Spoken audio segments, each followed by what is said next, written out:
Halo Sobat Sehat semuanya, jumpa lagi dalam acara Kepo, Kata Expert Pro Sehat. Masih dalam masa pandemi COVID-19, tapi kita tetap harus berpikiran selangkah lebih maju dan terus mengupdate ilmu pengetahuan kita secara dunia kesehatan juga.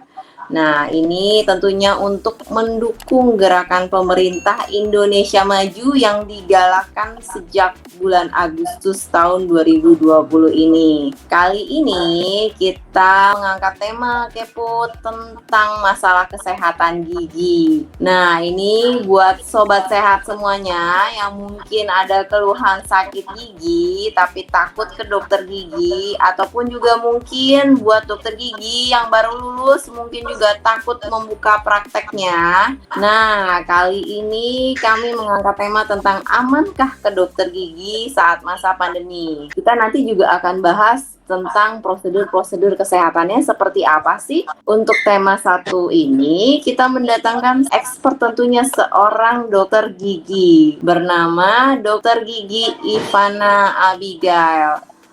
Halo dok. Halo Dokter Rosa, apa kabar? Halo, apa kabar di sana dok? Kabar baik dok. Ini online-nya jauh ya dok ya dari Bandung ya? Deket kok kalau online.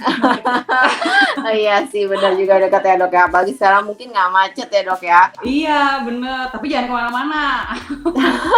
Betul. Tapi masih aktif praktek kan ya dok ya? Masih praktek Senin sampai Sabtu. Oke. Nah, Dokter Gigi Ivana ini praktek di Lekronia Dental Care Bandung ya, dan juga staf pengajar di Fakultas Kedokteran Gigi Universitas Maranatha Bandung bagian Public Health. Iya, sekarang betul. Lagi off dong ya dok ya? Sekarang perkuliahan masih berjalan tapi online. PJJ, pembelajaran jarak jauh. Oh, pembelajaran jarak jauh. Oke, luar biasa sekali ya Dokter Ivana ini tidak hanya sebagai dokter tapi juga sebagai staf pengajar. Dan juga beliau menyediakan platform webinar ya dok ya, namanya betul. Mata Muda Indonesia. Jadi bisa follow di IG-nya Mata Muda Indonesia. Luar biasa sekali Dokter Ivana. Kita langsung mulai saja ya dok ya, bincang-bincang kita ya dok ya. Oke. Nah, ini kan tadi kan judulnya kan tentang amankah ke dokter gigi nih dok. Nah, boleh tolong nih mungkin Dokter Ivana bisa sharing tentang langkah-langkah prosedur pemeriksaan gigi saat masa pandemi ini ya, terutama buat pasien dan mungkin buat dokter gigi sendiri tuh seperti apa sih prosedur-prosedurnya dok? Silakan dok. Ya, makasih ya Dokter Rosa.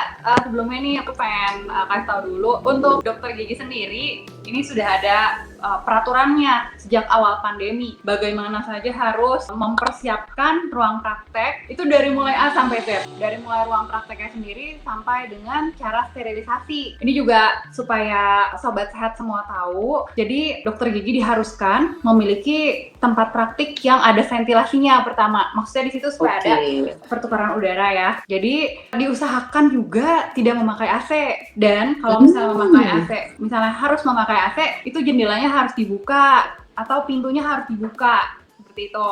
Kemudian luar biasa sekali ya dok ya, nggak boleh pakai apa disarankan tidak pakai AC dengan pakai APD juga ya gitu dok? Iya, pakai APD. Wow, kebayang perjuangannya seorang dokter gigi ya. Oke.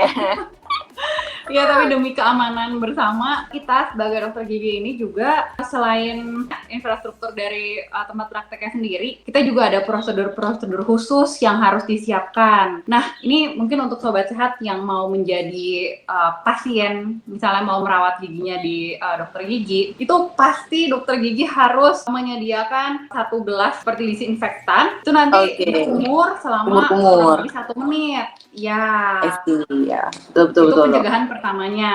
Nah, setelah itu baru kita melakukan prosedur pemeriksaan gigi. Itu untuk dokter giginya ya. Kemudian nih Dokter Rosa nih untuk pasiennya sendiri kalau bisa usahakan cari dokter gigi yang berdasarkan perjanjian untuk melakukan perawatan giginya. Jadi itu kenapa kita harus pilih yang sesuai perjanjian. Nah, sekarang dokter gigi yang menyediakan fasilitas konservasi terlebih dahulu itu sangat diutamakan, dan kalau bisa pasien memilih dokter gigi yang seperti itu. Kenapa? Karena itu supaya meminimalkan pasien-pasien menunggu di ruang tunggu. Karena semakin banyak pasien di ruang tunggu, maka kemungkinan tertularnya juga kan semakin besar. Walaupun kita sudah menerapkan protokol kesehatan, tapi diusahakan kalau di tempat praktik saya sendiri atau juga ada di beberapa tempat praktik dokter gigi di Kota Bandung ini yang saya tahu itu hanya boleh satu pasien dalam satu ruang tunggu. Jadi satu pasien di ruang tunggu, satu pasien di dalam. Dan kalau bisa nih, kalau misalnya sobat sehat punya anak atau punya orang tua yang biasanya suka nganter menemani dokter gigi, nah usahakan nggak usah dibawa. Kalau bisa nunggu di kendaraan aja atau nunggu di rumah aja, usahakan sendiri aja ya sekarang ke dokter giginya gitu. Wah, ini masukan yang bagus sekali nih ya, Dokter Ivana ya. Memang sebaiknya ya buat yang mendengarkan juga nanti ya, mungkin susternya ya, perawat giginya yang bikin schedule-nya nih, tolong diatur nih ya, jam praktek dokter giginya ya, supaya jarak antar pasiennya memang on schedule semua ya dok ya. Jadi hanya satu di ruang tunggu, satu yang lagi di treatment gitu ya dok ya. Karena kalau nggak bahaya tentunya ya, meningkatkan angka penularan COVID sendiri ya. Oke. Satu lagi mungkin Dokter Rosa, di sini bukan hanya dokter giginya saja yang memakai APD level 3, tapi perawatnya juga harus. Betul sekali ya, ini harus di notes ya oleh para dokter gigi. Oh ya, terus sebelumnya untuk di dokter gigi juga kalau misalnya ada pasien datang, yang pasti salah satu petugas harus cek suhu dan lain-lain, itu sudah umum ya protokol kesehatan. Nah, itu betul kita terapkan. Sama satu lagi aku ketinggalan. Jadi setelah pasien selesai nih, itu agak nunggu sekitar kurang lebih 30 sampai 40 menit. Untuk apa? Tujuannya untuk sterilisasi ruangan prakteknya. Jadi semua alat-alatnya, kalau misalnya di sini Dokter Rosa mungkin tahu ada bor ya, seperti itu ya. Ada empis namanya yang untuk ngebor gigi seperti itu. Nah, itu harus diberi disinfektan juga, termasuk seluruh ruangannya, seluruh ruangan praktek. Bagus sekali dok masukannya. Kita lanjut lagi ya dok ya. Nah ini buat sobat sehat yang sakit gigi ya, misalnya dia mau melakukan perawatan di rumah aja, kira-kira gimana sih dok caranya dia, misalnya dia lagi sakit gigi nih, kemarin kebetulan pasien aku waktu pas kemarin masa PSBB itu ada yang tiba-tiba sakit gigi gitu, ternyata giginya gusinya bengkak gitu. Nah ini kira-kira gimana sih dok perawatannya kalau dia mau di rumah aja gitu? Kayak mau di rumah aja nih ya ceritanya ya. Iya ceritanya nih dok ya. Yang pertama banget, maaf ya tapi jangan sotoy untuk mengobati gigi sendiri. Jadi ada memang beberapa pasien aku juga yang biasanya udah dok, udah minum obat ini apa segala macam, padahal bukan itu obatnya, jadi nggak sembuh-sembuh. Supaya kita tepat sasaran mengobatinya, yuk kita telepon dokter gigi. Jadi usahakan cari dokter gigi yang bisa konsultasi 24 jam atau yang menyediakan, kalau istilah kerennya itu teledentistry dok sekarang. I see, oke. Jadi konsultasi online ya dok ya. Betul, konsultasi online. Dan konsultasi online itu juga di beberapa tempat praktik aku lihat ya, sama di tempat praktik aku juga kebetulan, itu jadi pasiennya diminta untuk foto dulu giginya, gigi yang sakit difoto, kemudian kita konsultasi nih ke dokter gigi, dok ini saya sakitnya seperti ini. Tapi jangan lupa juga pasien harus jujur banget, harus sejujur-jujurnya memberitahu kepada dokter sakitnya seperti apa dan sudah minum obat apa. Itu yang biasanya suka nggak jujur, minum obat apa. Biasanya udah minum obat A, tahu-tahu nggak dibilangin ke dokter giginya. Terus nanti dari konsultasi online itu, dokter giginya akan memberikan masukan nih, misalnya, Pak, Bu, ini nanti coba deh minum obat ini. Kalau misalnya dalam 3 hari tidak sembuh, hubungi saya lagi, gitu. Baik dok, bagus sekali nih ya, good idea banget buat semuanya sobat sehat yang sakit gigi tapi masih takut-takut ya. Kita teledentistry dulu ya dok ya, tadi konsultasi online ya, itu nyaman. Tapi ingat tadi kata dokter Ivana harus jujur, oke? Iya. Nah, selanjutnya dok, jadi tipsnya gimana dok untuk merawat gigi supaya tetap sehat? Jadi walaupun di rumah aja ya, tentunya kan harus tetap merawat gigi dong ya dok ya. Nah ini bagaimana tipsnya dok? Ya yang pertama, ini sebenarnya bukan hanya saat pandemi aja, tapi hari-hari biasa juga ya. Yang pertama yaitu sikat gigi sehari 2 kali itu pasti. Pagi setelah sarapan, jangan sebelum sarapan tapi setelah sarapan. Setelah Dan sarapan. Dan malam Oke. sebelum tidur. Tuh. Nah, ini Kemudian- penting banget ya karena orang sering salah. Biasanya baru Iya. bangun tidur langsung sikat gigi. Halo, kalian belum makan udah sikat gigi. Setelah makannya malah nggak sikat gigi ya. Justru harus setelah makan ya. Kalau bangun pagi sebaiknya kumur-kumur aja ya dok ya katanya ya. Iya, Kumur-kumur dengan air betul. putih, buang. Maksudnya untuk mungkin ada kuman-kuman ya dok ya dalam mulut selama kita Iya. tidur yang berproduksi. Oh. Jadi langsung dibuang dengan air putih ya dok ya. Ya, setelah sarapan baru kita sikat gigi gitu. Sikat gigi.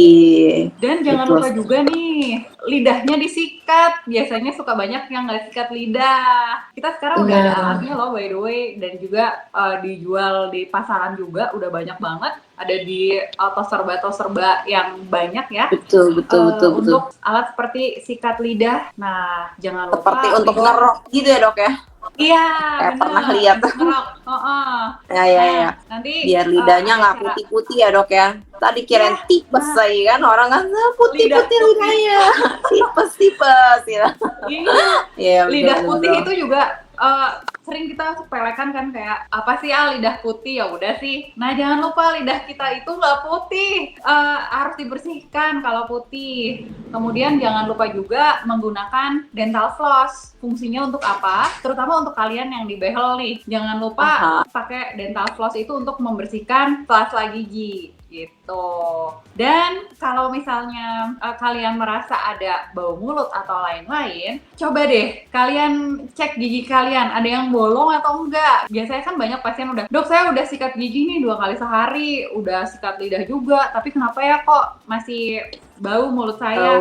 Coba ke dokter gigi, siapa tahu ada karang giginya, siapa tahu ada lubang giginya gitu. Nah, ini ya masukan yang bagus sekali dari Dokter Ivana buat sobat sehat semuanya. Ingat selalu walaupun di rumah aja, jangan pernah malas menyikat gigi. Ya tadi tipsnya tetap harus sikat gigi 2 kali sehari. Lalu yang buat yang memang bermasalah sekali sampai sakit sekali ya, diusahakan coba teledentistry tadi namanya dok ya. Teledentistry dulu, jangan sotoy beli obat sendiri ya, karena obat itu memang dikhususkan yang memang untuk dokter yang memberikan resep kepada pasiennya. Jadi bukan untuk asal sembarangan diminum begitu saja.